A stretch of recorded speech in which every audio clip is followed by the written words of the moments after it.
நான் உங்க Sadagopan Ramesh, farmer Indian cricketer.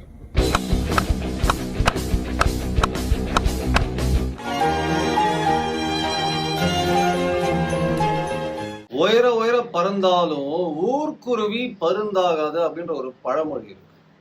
ஆனா ஒரு காலத்துல பருந்தா இருந்த நம்ம இப்ப ஊர்க்குருவியா திணறிட்டு இருக்கோம். அப்படின்ற மொட்டை மாடி கூட பறக்க முடியாத அளவுக்கு தர மட்டத்துல படுத்து கிடக்குது நமது டெஸ்ட் கிரிக்கெட். வணக்கம் சகோ. அதிர்ச்சி மேல அதிர்ச்சிங்க.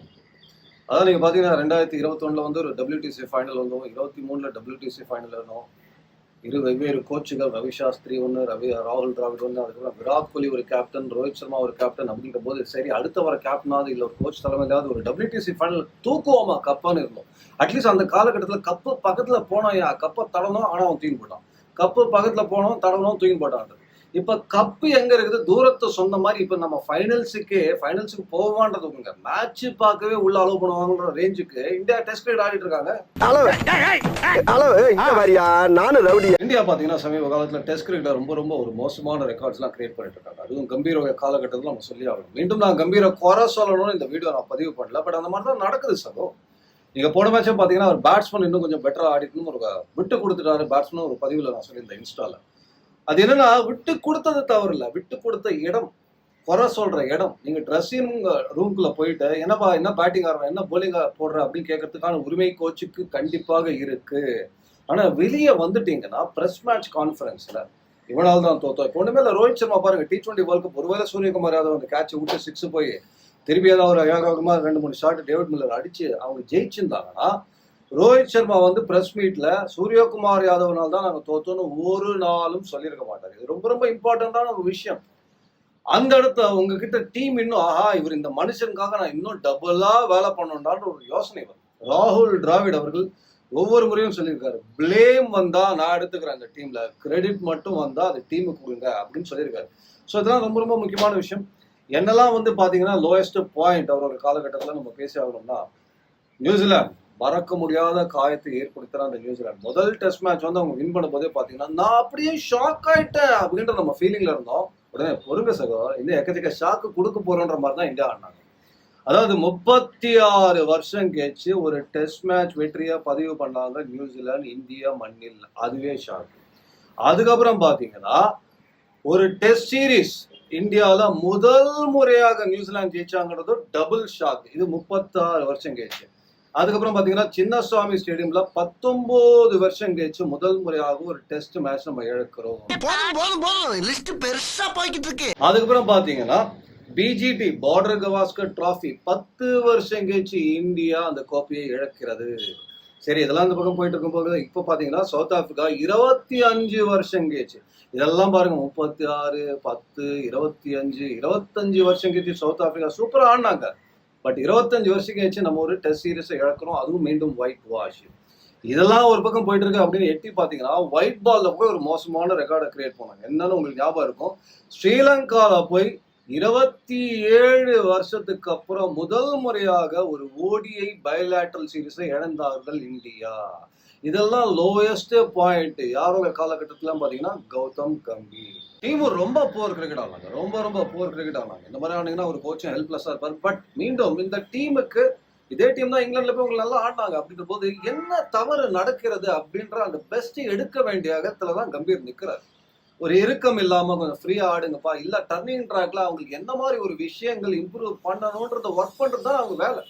நீங்க மீண்டும் பாத்தீங்கன்னா இதே உங்களை கீழே சாய்க்கிற இதே டீம் தான் உங்களையும் மேலே எடுத்துன்னு போகணும். அப்படின்ற போது அந்த எடுத்துன்னு போறதுக்கான வழி என்ன அப்படின்றத கம்பீர் கண்டிப்பா உணரணும். வெஸ்டிங் சைட்ஸுக்கு இந்தியாவுக்கு வந்தாலே டாஸ் வின் பண்ணா நாங்க ஃபர்ஸ்ட் பேட்டிங் அப்படின்னு கை தூக்குவாங்க. யாருமே 4th இன்னிங்ஸ் ஆடுவாங்க. ஏன்னா 4th இன்னிங்ஸ்ல பந்து திரும்பும், 4th or 5th டேல இருந்து பந்து திரும்ப ஆரம்பிச்சுன்னா நாங்க கஷ்டப்போகணும். ஆனா இப்ப நம்மளுக்கு பயம் வருது, இந்தியா 4th இன்னிங்ஸ் ஆடவானாயா, அந்த டேர்ன் அவங்க ஆட மாட்டாங்கன்ற மாதிரி தான் இருக்கு. ஆஸ்திரேலியால போய் நம்ம கொடி நட்டி ஆஸ்திரேலியா மாதிரி ஒரு சைடியை வீட்டின போது அதுல ஆடின நிறைய பிளேயர்ஸ் இந்த டீம்ல இருக்காங்க. ஒரு ரிஷப் பண்ட் இருக்காரு, வாஷிங்டன் சுந்தர் இருக்காரு, ரவீந்திர ஜடேஜா, பும்ரா, சிராஜ், KL ராகுல், இந்த மாதிரி திறமை எல்லாம் இருக்கும்போது அப்ப என்ன மிஸ் அவுட் ஆகுது அப்படின்னு நீங்க பாத்தீங்கன்னா ஒரு ரெட் பால் கோச்சிங் கஷ்டப்படுறாரு கம்பீர். அது ஒரு உண்மை இருக்கு. நீங்க மீண்டும் பாத்தீங்கன்னா அங்க ஒரு சீரியஸ் லுக் டெஃபினட்டா BCCI பார்த்தே ஆகணும். இந்த மேட்ச்ல போஸ்ட் மேட்ச்ல அவர் என்ன சொல்லியிருக்காரு பாத்தீங்கன்னா, இது வந்து நான் முக்கியம் இல்ல, இந்தியன் கிரிக்கெட் தான் முக்கியம், BCCI தான் அந்த கால இருக்கணும். இருந்தாலும் நான் ரிசல்ட்ஸ் கொடுத்துருக்கேன், இங்கிலாந்துல தாண்ட ட்ரா பண்ணேன், ஏஷியா கப் வின் பண்ணிருக்கேன், சாம்பியன்ஸ் ட்ராஃபி வின் பண்ணிருக்கேன் அப்படிலாம் சொன்னார். இதெல்லாம் நான் சிலதில் டிஸ்கவுண்ட் பண்ணுவாங்க. ஏஷியா கப்லாம் நீங்கள் ஜெயிக்கலன்னா தாங்க ஆச்சரியமான விஷயம். எல்லாம் ஷாப்பிங் பண்ணுற டீமாக ஒரே ஒரு வாட்டி பாகிஸ்தான் இப்போ பார்த்தீங்கன்னா கொஞ்சம் மெகா ஷாப்பிங் மால் மாதிரி தான் தெரியுறாங்க. அப்படின்ற போது அது ஒரு பெரிய கப்பாக நான் எடுத்துக்க மாட்டேன். இங்கிலாந்து மீண்டும் பார்த்தீங்கன்னா இங்கிலாந்து ஏன் நம்ம வந்து அப்படியே ஆஹா ஓஹோன்னு பேசணும்னா, அதுவே எனக்கு என்னை பொறுத்த வரைக்கும் இந்தியா வந்து ஒரு 80s ஒரு 90s அப்ராட்ல போய் ஒரு சீரீஸ் ட்ரா பண்ணிட்டு வந்தாங்கன்னா, அதை சீகா சார் பண்ணாங்க இல்லையா, பாகிஸ்தான்ல போயிட்டு ஒரு சீரீஸ் ட்ரா பண்ணிட்டு வந்தது. அந்த காலகட்டத்தில் அது ஒரு பெரிய விஷயமா இருந்தது. பாகிஸ்தான் அப்ராட சேர்த்துக்க மாட்டேன், பட் பாகிஸ்தான்ல போய் அந்த காலத்துல ஒரு கிரிக்கெட் ஆடுறது ஒரு மிகப்பெரிய கஷ்டமான விஷயம் அது. ஏன்னா அவங்க 13 பேராக ஆடுவாங்க, 2 அம்பையர்ஸ் பிளஸ் 11 அப்படின்றதுனால.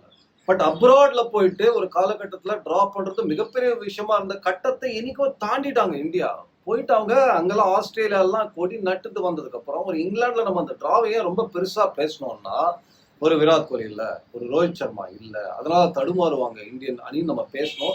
அதற்கான ஒரு நல்ல ஒரு பர்ஃபார்மன்ஸ் கொடுத்தாங்க. ஏன்னா அந்த பக்கமும் பாத்தீங்கன்னா இங்கிலாந்து ஆடி தள்ளுபடியில் கிடைத்த ஒரு அட்டாக், ஃபுல் அட்டாக் அவங்க ஆடவே இல்லை அப்படின்றதால ஒரு ஓப்பன் சான்ஸ் கிடைச்சது. அதுவுமே நீங்க பாத்தீங்கன்னா கடைசி மேட்ச் இந்தியா இழந்திருந்தாங்கன்னா அதுவும் ஒரு மோசமான சீரீஸா மாறி இருக்கும். ஸோ அது ஒரு மிகப்பெரிய ரிசல்ட் கொடுத்த சீரீஸா நான் எதிர்பார்க்க மாட்டேன். நம்ம எதிர்பார்த்தது இந்த லெவலில் எதிர்பார்த்தோம், இவங்களா இல்லை அப்படின்னு சொல்லிட்டு இந்த லெவலில் ஆடினாங்க அப்படின்றதுனால பாராட்டுகள். பட் அது ஒரு மிகப்பெரிய சாதனையாக கம்பீர் சொல்றதும் ஓகே, ஓரளவுக்கு அதை எடுத்துக்கலாம்னு வச்சுக்கோங்க. மற்ற ஏஷியா கப்பை நம்ம டிஸ்கவுண்ட் பண்ணி ஆகணும். சாம்பியன்ஸ் டிராஃபி ரோஹித் சர்மாவுக்கு மிகப்பெரிய பங்கு இருந்தது அப்படின்றது நம்ம ஒத்துக்கணும். ஸோ நான் திருப்பி நான் வந்து அவரை வந்து குறை சொல்லணும்னு சொல்ல, பட் ஒரு விஷயம், முக்கியமான விஷயம் இருக்கு இல்லையா, அவர் தானே இந்த இதுல மைய புள்ளியா இருக்காரு. கௌதம் கம்பீர்ன்ற கோச் தான் மைய புள்ளியா இருக்காரு. ஏன்னா நீங்க ஒரு யங் டீம் ஆடுறீங்க அப்படின்ற போது இவர் இருக்கக்கூடிய ஒரு முடிவுகள் டெஃபினட்டா அந்த டீம் ஒரு நல்ல விஷயத்துல ஒரு கெட்ட விஷயத்துல பாதிக்கும் அப்படின்றத நம்ம பார்க்கிறோம். அதாவது ஒரு இறுக்கத்தை ஏற்படுத்தி இருக்காரா அப்படின்றத நம்ம பார்க்கிறோம். நீங்க எனக்கு என்னன்னா, இது சில விஷயங்கள் ஏன் உடன்பாடு இல்லைன்னா, அவர் பாத்தீங்கன்னா முதல்ல அவர் கோச்சா இல்லாத போது ஃபாரின் கோச்சஸ் தேவையே கிடையாது இந்தியாவுக்குன்னு சொன்னது யாருன்னு பாத்தீங்கன்னா கௌதம் கம்பீர். ஆனா அவர் கோச் ஆனோடனே அவர் கேட்டதெல்லாம் ஃபாரின். அப்புறம் ரோஹித் சர்மா 2019 விராட் கோலி அவர்கள் கேப்டனா இருந்த போது ரோஹித் சர்மா இந்தியாவுக்கு கேப்டன் பண்ணலாம், இந்தியாவுக்கு தான் மிகப்பெரிய நஷ்டம்னு சொன்னாரு. ஆனா அவரோட தலைமையிலேயே ரோஹித் சர்மா கேப்டன்ஸ்ல நீக்கப்பட்டார். அதுக்கப்புறம் நீங்க பாத்தீங்கன்னா டொமஸ்டிக் கிரிக்கெட் ஆடினாதான் நாங்க கன்சிடர் பண்ணுவோம், இது அவரும் இல்ல செலக்டரும் சொல்றாரு அஜித் அகர்கர் அப்படின்ற போது, அப்ப நீங்க ஸ்டேட் செலக்டரா இருந்திருக்கணும், இல்ல நீங்க ஒரு ஸ்டேட் கோச்சா இருந்துதானே நேஷனல் லெவலுக்கே வந்திருக்கணும். நீங்க வந்த வாசல் ஒரு ஐபிஎல் இல்ல இந்த பக்கத்துல இருந்து மும்பைல இருந்து கதவை திறந்து விட்டாங்க, நீங்க உள்ள வந்து உக்காந்துட்டீங்க அப்படின்ற போது ஒரு விராட் கோலி ஒரு ரோஹித் சர்மாலாம் டொமஸ்டிக் ஆடினாதான் செலக்ட் பண்ணுவோம்னு சொன்னது, அப்போ உங்களுக்கு ஒரு நியாயம், ஊருக்கு ஒரு நியாயம் தாங்க. போன மேட்ச் கூட பாருங்க சகோ, அவர் தோத்ததுக்கு அப்புறம் வந்து இது ஒரு இன்எக்ஸ்பீரியன்ஸ் சைடு, இதுக்கு எக்ஸ்பீரியன்ஸ் இல்லை இந்த சைடுக்கு அப்படின்னு சொன்னாரு. அதுலயே எனக்கு உடன்பாடு கிடையாது. ஆனா எக்ஸ்பீரியன்ஸ் இருக்கிற பிளேயர்ஸ்லாம் தான் நீங்க ப்ரெஷர் போட்டு வானான்னு சொல்லிடுறீங்களே. எனக்கு எக்ஸ்பீரியன்ஸ் வானான்னு சொல்றீங்க, ஏன்னா இவங்க இருந்து நாங்க ஜெயிக்கிறதுல நாங்க அடுத்த கட்டத்துக்கு போறோன்றீங்க. சரி, அவங்கள வெளில தள்ளினதுக்கு அப்புறம் உள்ள வந்து ஜெயிக்கலன்னா எங்களுக்கு எக்ஸ்பீரியன்ஸ் இல்லைன்னு சொல்றீங்க. இன்ஃபேக்ட் நீ யோசிச்சு பாருங்க, அது எக்ஸ்பீரியன்ஸ் இல்லாத சைடா ஒரு ரிஷப் பண்ட், ஒரு KL ராகுல், ஒரு ரவீந்திர ஜடேஜா, ஒரு ஜஸ்பிரீத் பும்ரா, ஒரு முகமது சிராஜ். சவுத் ஆப்பிரிக்கால நான் ஏற்கனவே பதிவுல போட்டிருக்கேன், தெம்பா பவுமா மட்டும்தான் 5 டெஸ்ட் மேட்ச் மேல இந்த 11ல 2 மேட்ச்லயும் ஆடக்கூடிய 11ல அவர் ஒருத்தர் தான் குறைந்தபட்சம் 5 டெஸ்ட் மேட்ச்க்கு மேல ஆடி இருக்காரு. அப்படின்ற போது இந்த ரெண்டுத்துல எதுங்க இன்எக்ஸ்பீரியன்ஸ் ஆயிடு. ஒயிட் பால் அவர் டெஃபினட்டா அவர் அப்படியே கண்டினியூ பண்ணட்டும். என்ன பொறுத்தவரைக்கும் நீங்க கேட்டலாம் ஒயிட் பால் கண்டினியூ பண்ணட்டும். பட் BCCI அவர் சொல்லியிருக்காரு, நான் இம்பார்ட்டன்ட் இல்ல, கிரிக்கெட் தான் இம்பார்ட்டன்ட், நீங்க அதை பேஸ் பண்ணி என்ன முடிவெடுத்தாலும் எனக்கு ஓகேன்னு சொல்லியிருக்காரு. பட் ரெட் பால் டெஃபினட்டா ஒரு மாற்றம் தேவைன்னு எனக்கு தோணுதுங்க. இப்போ நீங்க பாத்தீங்கன்னா இந்தியா இங்கேருந்து ஒரு WTC ஃபைனல் குவாலிஃபை ஆகிறதுக்கான ஒரு வாய்ப்பு இருக்கா? ஏன்னா போன வாட்டியும் நியூசிலாந்து சீரீஸ் நம்ம இழந்த போதுதான் அப்படியே சறுக்கிச்சு. அங்கேருந்து ஈஸியா குவாலிஃபை ஆக வேண்டிய ஒரு கட்டத்தில் இருந்து அப்படியே உதவாங்கி ஆஸ்திரேலியால போய் கதகந்தலா வெளியே வந்தோம். அப்படின்ற போது இங்க திருப்பி அதே தான் நடக்குதான்ற ஒரு கேள்வி வருது சார். இந்தியா வந்து WTC ஃபைனல்ல வந்து குவாலிஃபை ஆகுமா அப்படின்னு கேட்டீங்கன்னா, மீதி ஒரு 9 மேட்ச் இருக்கு. அதுல பாத்தீங்கன்னா ஸ்ரீலங்காவுக்கு போறோம், நியூசிலாண்டுக்கு போறோம், அதுக்கப்புறம் ஆஸ்திரேலியா இங்க வராங்க. அப்படின்ற போது ஒரு காலத்துல ஸ்ரீலங்கா போனா அடிச்சிடலாம் தூக்கிடலான்ற மாதிரி ஃபீலிங் இருக்கும். பட் ஸ்ரீலங்கா பார்த்துட்டு இருப்பாங்க, வேடிக்கை பார்த்துட்டு இருக்காங்க. ஏற்கனவே ODI சீரீஸ் 27 வருஷம் கழிச்சு நம்மள சாய்ச்சது எப்படின்னு பாத்தீங்கன்னா டர்னிங் ட்ராக் போடுறா திருப்பிலேன்னு போட்டு சாவடிச்சாங்க. அது மாதிரி இப்போ டெஸ்ட் மேட்சுக்கும் டெஃபினட்டா டர்னிங் ட்ராக் இஸ் வெயிட்டிங் இன் ஸ்ரீலங்கா. சகோ எனக்கு என்ன வருதுன்னா, ஒரு காலத்துல வந்து நம்ம கோட்டை ஹோம் சீரீஸ்னு வந்துட்டீங்கன்னா எந்த டீமா இருந்தாலும் ஒரு ஆஸ்திரேலியா மாதிரி ஆளுமை மிக்க டீமே அவங்களுக்கு ரொம்ப வந்து ஒரு எக்ஸைட்டிங் விஷயமா இருந்தது என்ன பாத்தீங்கன்னா, இந்தியாவுக்குள்ள போய் இந்தியாவை சாய்க்கணும். அவங்களால பண்ண முடியாம இருந்த ஒரு விஷயத்த அதாவது இன்னொரு விஷயம் இப்படி சொல்லாமே, ஒரு ஷேன் வார்ன், ஒரு முரளிதரன் உள்ள வந்து இந்தியாவை சாய்க்க முடியாத விஷயத்த ஒரு அஜாஸ் பட்டேல், ஒரு ஹார்மர் மாதிரி போலர்ஸ்லாம் பண்ணிட்டு இருக்காங்க. இதுவே ஒரு கதையை சொல்லுது சார். ஐ திங்க் WTC பொறுத்த வரைக்கும் பார்த்தீங்கன்னா மீதி 9 மேட்சஸ்ல குறைந்தபட்சம் ஒரு 6 மேட்ச் ஜெயிக்கணும்.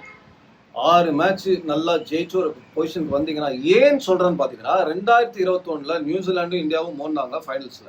அப்ப நியூசிலாந்து 72% வெற்றியோட வந்தாங்க உள்ள. இங்க இந்தியா 70% வெற்றியோட உள்ள ஃபைனல்ஸ்குள்ள வந்தாங்க. அதே நீங்க டக்குன்னு எப்படி வாங்க. அடுத்தது என்ன பார்த்தீங்கன்னா ஆஸ்திரேலியாவும் இந்தியாவும் மோதுறாங்க. ஆஸ்திரேலியா ஒரு 69% உள்ள வந்தாங்க. இந்தியா 58% உள்ள வந்தாங்க.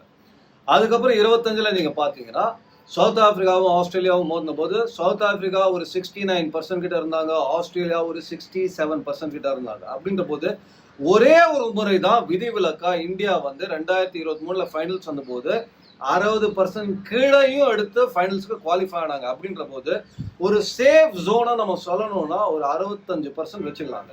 ஆனா அந்த 65% இந்தியா போகணும்னா மீதி இருக்கிற 9 டெஸ்ட் மேட்ச்ல குறைந்தபட்சம் 6 வெற்றிகளையாவது பெறணும். இப்ப தெரியுதா, யானை தன் தள்ள மண்ணவாரி கொட்டின மாதிரி இந்தியா அதே வேலையை தான் பண்ணிட்டு இருக்காங்க. மீண்டும் நம்ம பாக்குறோம். அதாவது ஒரு விராட் கோலி, ஒரு ரோஹித் சர்மா, ஒரு புஜாரா மாதிரி பிளேயரை நான் மிஸ் பண்றேன். டெஃபினட்டா கடைசி நாள்ல அவரெல்லாம் அவுட் எடுக்கிறதுக்கு நாக்கு தள்ளிடும். அப்படின்ற போது இந்த அனுபவமே வானா, எக்ஸ்பீரியன்ஸை வானான்னு ஒதுக்கிட்டு நீங்க அந்த ப்ரெஷரை கையில எடுத்து ஆடக்கூடிய திறமைகளை வச்சிருந்தீங்கன்னா நல்ல விஷயமா இருந்திருக்கும். பட் எனிவே இது வந்து ஸ்டில் ஐ ஃபீல் இட்ஸ் திறமை வாய்ந்த சைடு. ஒன்லி திங் இஸ் அவங்க ஒரு இறுக்கத்தில் ஆடுறாங்களோன்னு எனக்கு ஒரு அதை என்ஜாய் பண்ணி ஆடல, ஒரு ப்ரெஷரில் ஆடுற மாதிரி எனக்கு ஒரு உணர்வு இருக்கு. அதை திருப்பி சீர்திருத்தத்துக்கு என்ன பண்ணணும் அப்படின்றது BCCI பார்க்கணும். நடிகர் திலகம் சிவாஜி கணேசன் படத்துல ஒரு டைலாக் இருக்கு, பொறுத்தது போதும் பொங்கி எழு மனோகரா. மனோகரா பொறுத்தது போதும் பொங்கி எழு. அது மாதிரி BCCI இனிமே பொறுத்தது போதும் பொங்கி எழுந்து ஏதாவது ஒரு மாற்றம் தராங்களான்றதை வெயிட் பண்ணி பார்க்கலாம். பட் சகோ கமெண்ட்ஸ்ல நீங்களும் போடுங்க. உங்களுக்கு ஒருவேளை இல்லைங்க கம்பீர் இன்னும் தொடர்ந்து போகலாம்னு ஒரு ஃபீலிங் இருக்கா, இல்ல இவரை எடுத்துன்னு வரலாமே ரெட் பாலுக்கு, அவர் யாராவது ஒரு பேர் உங்களுக்கு ஞாபகம் வந்தா அந்த கோச்சை போடலான்ற ஃபீலிங் இருக்கான்றத கமெண்ட் செக்ஷன்ல போடுங்க. And have a nice day. வேற வழி இல்லை, நைஸ் டே நம்மளுக்கு இருந்தாலும் சொல்ல வேண்டியது என் கடமை சகோ. Have a nice day.